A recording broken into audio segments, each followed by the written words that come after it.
अस्सलाम वालेकुम जमात पंजम, कैसे हैं आप लोग? उम्मीद है खैरियत से होंगे। जी बच्चों, तो आपको पता है कि स्कूल तो फिर से बंद हो गए हैं, लेकिन आपकी पढ़ाई जारी है।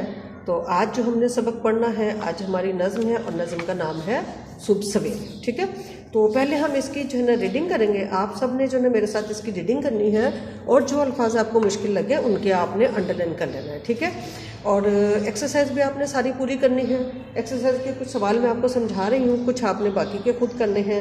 जो इमला के लिए ख़ास अल्फाज दिए गए हैं उनकी बार बार प्रैक्टिस करनी है। उसके अलावा ना रोज़ाना की बुनियादों पर आपने अपनी किसी भी किताब का, उर्दू वाली राइटिंग का कोई भी 4 से 5 लाइनें जो है ना अपनी कॉपी पे लिखनी है। किताब की 4 से 5 लाइनें अपनी कॉपी पे लिखनी, ताकि आपकी इमला और आपकी ग्रामर जो है वो ठीक हो सके। ठीक है बच्चों, तो हम पढ़ाई शुरू करते हैं। आज की नज़्म का नाम है सुबह सवेरे। सुबह सवेरे का मतलब है सुबह सुबह जो होता है, तो हम सुबह सुबह उठते हैं। अब शायर इसमें जो ना वो बताना चाहता है कि सुबह सुबह का मंजर कैसा होता है और लोग कैसे कैसे क्या क्या महसूस करते हैं। जैसे सुबह सवेरे नूर के तड़के, नूर हम कहते हैं रोशनी को, और तड़के कहते हैं बहुत ही सुबह सुबह जब सूरज नहीं निकला होता उसको कहते हैं। तो सुबह सवेरे नूर के तड़के मिलकर छोटे छोटे लड़के सैर की खातिर घर से निकले। अपने गांव से बाहर जाकर देखा एक सुहाना मंजर, ठंडी हवा में नीला अंबर। अंबर क्या? हाँ, आसमान। अंबर क्या है? आसमान। जी, तो आगे हम आते हैं। सब्जा और हरियाली देखी, पत्ते देखे, डाली देखी। डाली क्या बच्चे? शाखें जो होती हैं, दरख्त की जो शाख होती है उसको डाली कहते हैं। ठीक है, अच्छा, खेतों में एक नाली देखी। नाली क्या होता है? खेतों में पानी लगता है ना, तो उसके लिए जो वो बनी होती है नदी, छोटा सा जो रास्ता होता है उसको नाली कहते हैं। ठीक है, ओस के हर जगह मोती बिखरे, ओस से धुलकर पत्ते निखरे, नाजुक नाजुक नरम और पतले। खेती देखी, बाड़ी देखी, हल देखे और गाड़ी देखी, बाग में जाकर फुलवाड़ी देखी। फुलवाड़ी क्या है? जी, फुलवाड़ी कहते हैं फूलों की क्यारी को। जी, अगला है हमारा, मशरिक में एक नूर सा चमका। जी, मशरिक में एक नूर सा चमका, सोने का फुटबॉल सा उछला। बच्चे पुकारे आहा हा, सूरज निकला, लौट चलो अब घर को भैया, सबको है स्कूल में जाना। ठीक है बच्चे, तो अब सारा मंजर उन्होंने देख लिया और अब उसके बाद देखिए वो घर जाना है। क्यों जाना घर? स्कूल जाना है, इसलिए स्कूल की तैयारी करनी है। ठीक है, तो ये लफ्ज़ हम पढ़ रहे हैं, सुहाना, मंजर, अंबर, मोती, खेती, फुलवाड़ी और मशरिक। ठीक है बच्चों, अब हम इसके मुश्किल अल्फाज करते हैं जो आपने अपनी कॉपी पे भी लिखने हैं और अपने अच्छी तरह से याद करने हैं। तो मुश्किल अल्फाज में हमारा पहला है तो लफ्ज़ नूर। नूर कहते हैं रोशनी को। ठीक है, और तड़के कौन सा टाइम होता है? सुबह सूरज निकलने से पहले का जो टाइम है उसको तड़के कहते हैं। ठीक है बच्चे, उसके बाद है सुहाना। सुहाना कहते हैं खूबसूरत को। मंजर आपको पता है किसको कहते हैं? नज़ारा कहते हैं। अंबर नया लफ्ज़ है आपके लिए। जी बच्चों, अंबर कहते हैं आसमान को। किसको कहते हैं? आसमान को। ठीक हो गया। अब हम उसके बाद है हमारा ओस क्या होता है बच्चे?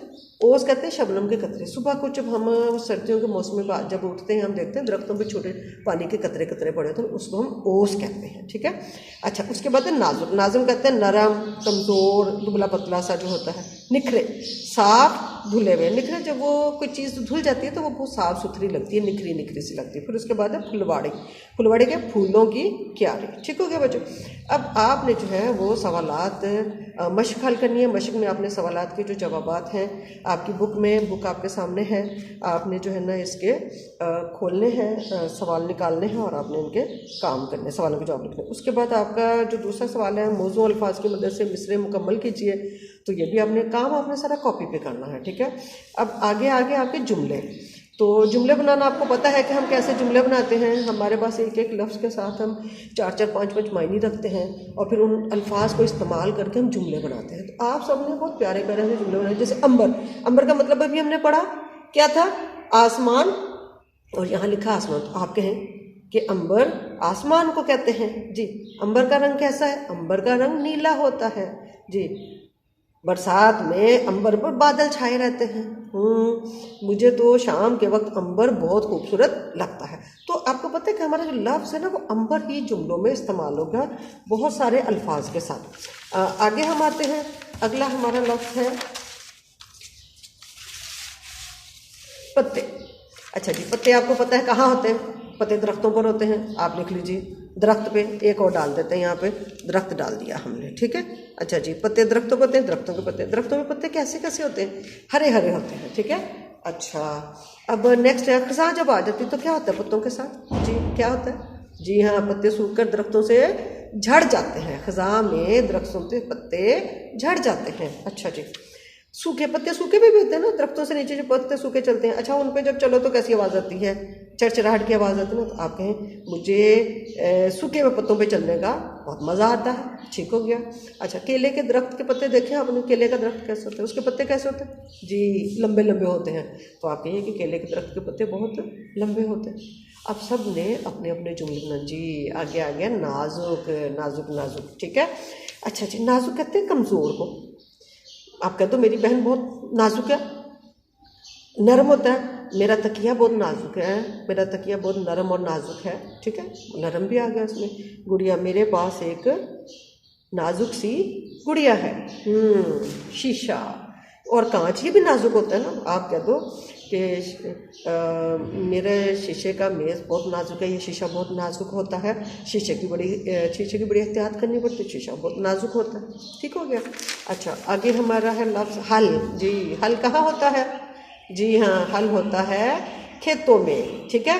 और कौन काम करता है, किसान, किसान खेतों में हल चलाता है। अब एक नई चीज़ आ गई ना, ट्रैक्टर, अब क्या होता है जी, अब किसान खेतों में ट्रैक्टर से हल चलाता है, तो अब हमारा जुमला क्या हो गया, अब किसान खेतों में ट्रैक्टर से हल चलाता है जी।